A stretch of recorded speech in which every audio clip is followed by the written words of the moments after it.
आपका स्वागत है हमारे चैनल पर। उत्तर प्रदेश की दो बड़ी खबरें आपको बता दें। इस वक्त योगी सरकार ने दो बड़ा एक्शन लिया है। एक तरफ डॉक्टर कफील और दूसरी तरफ प्रशांत कनौजिया को लेकर खबरें आ रही। तो जिस तरीके से एक मीडिया वर्ग, कांग्रेस के वरिष्ठ नेता, यहां तक कि प्रियंका गांधी वाड्रा से लेकर जो एक वर्ग समुदाय है डॉक्टर कफील की रिहाई की मांग कर रहा था, उन लोगों के लिए बड़ा झटका है। अब योगी सरकार ने 3 महीने और डिटेंशन डॉक्टर कफील की बढ़ा दिया, यानी कि 13 फरवरी से मथुरा जेल में बंद डॉक्टर कफील अब 3 महीने और जेल में रहेंगे। 6 महीने से वो जेल में रहे हैं, तो 6 महीने से राष्ट्रीय सुरक्षा कानून के तहत मथुरा जेल में डॉक्टर कफील बंद थे, जिसके बाद एक मुहिम चलाई जा रही थी। यहां तक कि रवीश कुमार ने बाकायदा सीरीज उस पर चलाई, प्राइम टाइम से लेकर तमाम तरीके की उनके तरफ से अभियान चलाए जा रहे थे। एक वर्ग समुदाय के तरफ से ये कहा जा रहा था कि धर्म के तहत उनको गिरफ्तार किया गया है और धर्म के तहत ही उनको बचाने की कोशिश की जा रही थी। लेकिन अगर इससे पहले देखें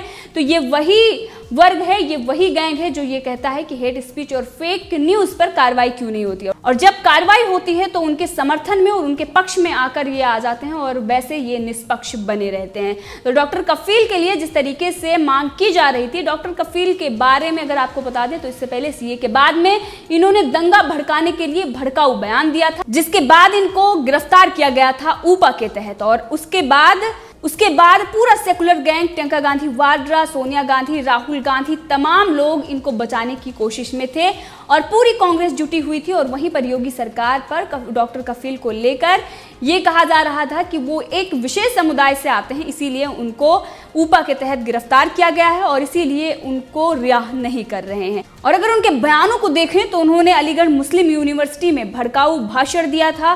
तो देश में अगर कोई भी ऐसी गतिविधियों में लिप्त मिलता है जो देश के खिलाफ साजिश रचता है तो उस पर कार्रवाई होनी ही चाहिए। और जब कार्रवाई हुई तो पूरा गैंग इस पर बौखला गया। यहाँ तक कि तमाम तरीके की चीज़ें योगी सरकार पर आरोप भी लगाए गए, अल्पसंख्यकों के विरोध में है, तमाम तरीके की चीज़ें सामने आई। लेकिन योगी सरकार ने यह दिखा दिया कि कोई भी अपराधी होगा उसको बख्शा नहीं जाएगा और इसके लिए कोई कितनी भी मुहिम चला ले, अपराधियों को बचाया नहीं जा सकता है। और अपराधियों को बचाने के लिए उसमें जुटी हुई थी कांग्रेस, सेकुलर गैंग जो अपने आप को सेकुलर कहती है, लेकिन वो किस तरीके से एक पक्ष के समर्थन में रहती है। वहीं पर एनडीटीवी जैसे चैनल जो डॉक्टर कफील को लेकर ये दिखाते थे कि वो किस तरीके से सेवा कर रहे थे।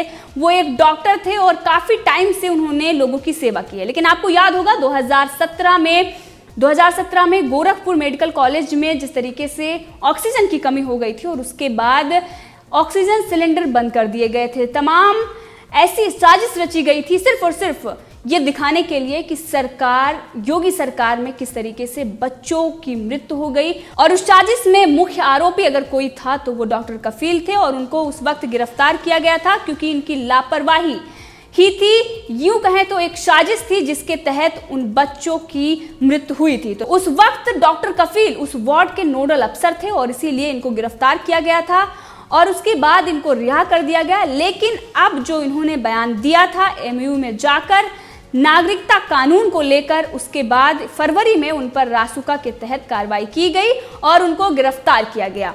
तो अब कांग्रेस भी इस पर आ जाएगी समर्थन में और एक बार फिर इस पर एक अभियान चलाएगी और डॉक्टर कफील की रिहाई की मांग करेगी।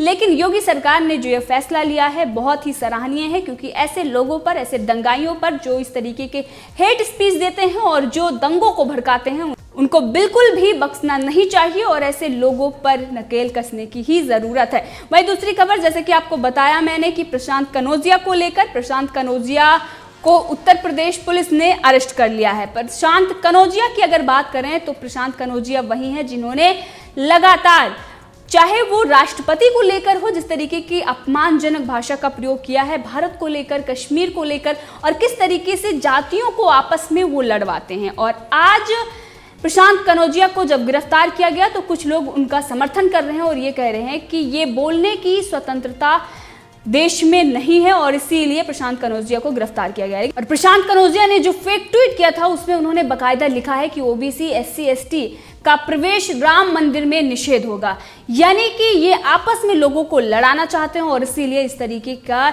इन्होंने ट्वीट किया। ये एक तरीके से जर्नलिस्ट हैं, लेकिन अगर इनका सोशल मीडिया पोस्ट देखा जाए तो ये दिखाई देता है कि एक बहुत बड़े दंगाई हैं और इन्हें देश से बिल्कुल भी प्यार नहीं है। चाहे राष्ट्रपति हो या बड़े बड़े पद पर आसीन लोगों का ये किस तरीके से मजाक उड़ाते हैं। एक तरफ ये दलित की राजनीति करते हैं और दूसरी तरफ अगर कोई दलित होते कोई बड़े पद पर पहुंच जाता है और उसको किस तरीके से ये बदनाम करते हैं। तो ये चीजें दिखाती हैं कि ये लोग सिर्फ और सिर्फ अपने फायदे के लिए इस तरीके से आपस में लोगों को लड़वाते हैं, और अगर कोई उठकर वहां तक पहुंचता है उसके खिलाफ इनके मन में कितनी नफरत भरी होती है। और ये सिर्फ और सिर्फ जिनकी ये बात करते हैं, जिनके हकों के ये दिखावा करते हैं, उनके विरोध में ही खड़े होते हैं। जैसा कि इन्होंने राष्ट्रपति जी को लेकर जिस तरीके से बयानबाजी की है, ये सारी चीज़ें दिखाती हैं कि इनकी मानसिकता किस तरीके से है। और उनको इन्होंने काफ़ी अपशब्द भी कहा, यहाँ तक कि इन्होंने ये कहा कि आप चमचा हैं, तमाम तरीके की चीज़ें हैं जो हम यहाँ पर बोल भी नहीं सकते।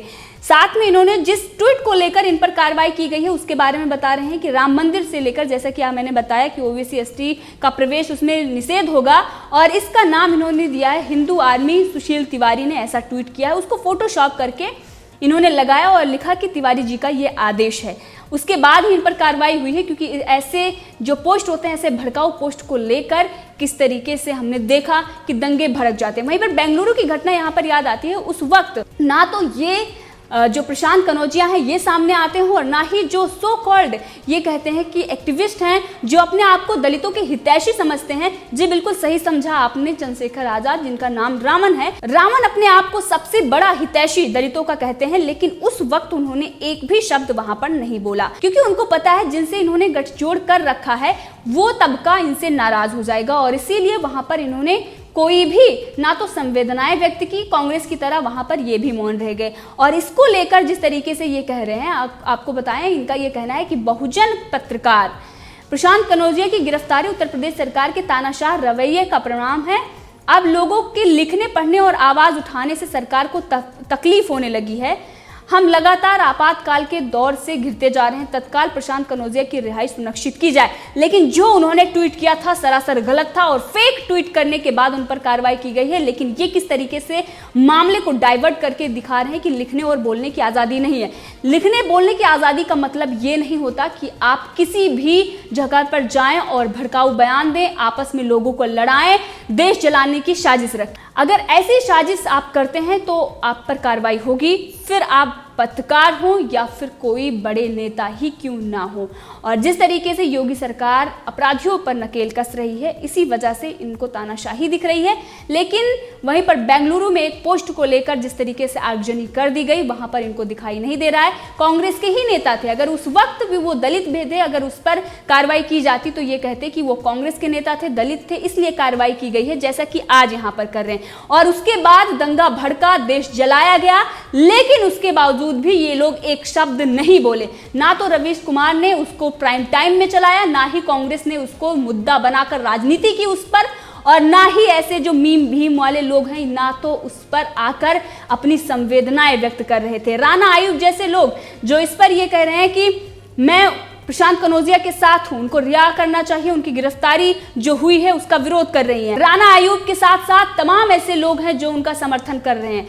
लेकिन अगर हम देखें तो फेक न्यूज से लेकर राम मंदिर से लेकर जो मंदिर था, कई सारे ऐसे मंदिर हैं, यहाँ तक कि सेना का भी प्रशांत कनौजिया ने अपमान किया है। भारत के बारे में कई बार प्रशांत कनौजिया ने बहुत सारे अपशब्द कहे हैं। और अब प्रशांत कनौजिया ने जितने भी ट्वीट पिछले दिनों में किए हैं, अब सबका हिसाब होगा। योगी सरकार अब अच्छे से उनकी खातिरदारी करेगी। लेकिन जो कांग्रेस इस पर सवाल उठाती आ रही है कि उत्तर प्रदेश में ब्राह्मण को मारा जा रहा है, दलितों पर अत्याचार हो रहा है, मुसलमानों पर अत्याचार हो रहा है, अल्पसंख्यकों को बर्बरता, उन पर बर्बरता की जा रही है। अगर योगी राज में एनकाउंटर देखें तो 124 अपराधी मारे गए हैं, जिसमें से 47 मुसलमान थे, 8 यादव थे, 11 ब्राह्मण थे और 58 क्षत्रिय बनिए पिछड़ी जाति के थे। और ऐसे अपराधी की जात सिर्फ अपराध है, ये हरि माझी ने, जो खुद दलित नेता हैं, उन्होंने ये शेयर किया। उन्होंने कहा है कि अपराधी किसी भी जाति का हो, उस पर अगर उसने अपराध किया है तो कार्रवाई करनी ही चाहिए। जो योगी सरकार काम कर रही है वो बेहद ही सराहनीय काम कर रही है। लेकिन जो कांग्रेस इसको मुद्दा बनाकर और इस पर राजनीति कर रही है, वो सिर्फ और सिर्फ वोट बैंक की राजनीति कर रही है, वो अपराधियों के समर्थन में ही खड़ी है। कि कांग्रेस जो हेट स्पीच और फेक न्यूज की बात करती है, लेकिन वो डॉक्टर कफील खान के समर्थन में खड़ी हुई उनको रिहाई की उनकी मांग कर रही है और उन्होंने हेट स्पीच दी है। वहीं पर प्रशांत कनौजिया जो फेक न्यूज फैला रहे थे, उनके भी वो समर्थन में खड़ी हुई है और किस तरीके से उनका जो गैंग है, जो उनकी बी टीम है, वो उनकी रिहाई की मांग कर रही है। तो ये चीजें दिखाती हैं कि पहले ये राजनीतिकरण उसका करेंगे, उस पर अपना जनाधार बढ़ाने की कोशिश करेंगे और दूसरी तरफ जब कार्रवाई हो जाएगी तब ये खड़े हो जाएंगे, उस अपराधी के साथ खड़े हो जाएंगे और न्याय की मांग करेंगे और कहेंगे क्या स्वतंत्रता नहीं है, यहाँ पर बोलने की आज़ादी नहीं है, क्या कुछ लिख नहीं सकता। लिखने और बोलने का मतलब ये नहीं होता कि आप झूठ परोसें और देश को तोड़ने की साजिश रचें। और आपको बता दें कि प्रशांत कनौजिया जो अपने आप को दलित कहते हैं, लेकिन वो हिंदुओं के खिलाफ जहर उगलते रहते हैं। अपने आप को जर्नलिस्ट कहने वाले सिर्फ और सिर्फ वो टुकड़े टुकड़े गैंग के प्रबल समर्थक ही हैं। इससे पहले जब यूपी पुलिस ने उन्हें गिरफ्तार किया था तो उन्होंने उत्तर प्रदेश के मुख्यमंत्री योगी आदित्यनाथ के खिलाफ काफ़ी टिप्पणी भी की थी, अपमानजनक, और जिसके बाद उत्तर प्रदेश पुलिस ने उनको गिरफ्तार किया था। लेकिन इसमें खास बात आपको बता दें कि जिस गाड़ी से विकास दुबे को ले जाया गया था, उसी गाड़ी से प्रशांत कनौजिया को भी ले जाया जा रहा है। उत्तर प्रदेश पुलिस महिंद्रा TUV गाड़ी से प्रशांत कनौजिया को ले जा रही है। तो दिल्ली में गिरफ्तार किया गया है प्रशांत कनौजिया को और उसके बाद अब उन्हें उत्तर प्रदेश ले जाया जा रहा है और इस गाड़ी को लेकर काफी चर्चाएं भी रही हैं और अब इससे प्रशांत कनौजिया को भी ले जाया जा रहा है। तो इस पर जाहिर सी बात है कि चर्चा में एक बार फिर आ गई है ये गाड़ी। और वहीं पर अगर बात करें तो प्रशांत कनौजिया के साथ साथ बड़ा झटका उन तमाम लोगों को लगा है, राणा आयूब जैसे लोगों को और रामन जैसे लोगों को जो उनका समर्थन कर रहे हैं, उन्हें बचाने की कोशिश कर रहे हैं। तो हेट स्पीच हो या फिर फेक न्यूज, योगी सरकार दोनों पर नकेल कस रही है और किसी को भी बख्शा नहीं जा रहा है। इस मुद्दे पर आप भी अपनी राय रख सकते हैं, कमेंट करके जरूर बताएं। अगर आपने अभी तक चैनल को सब्सक्राइब नहीं किया है तो कर लें ताकि हर अपडेट आप तक पहुंचती रहे। धन्यवाद।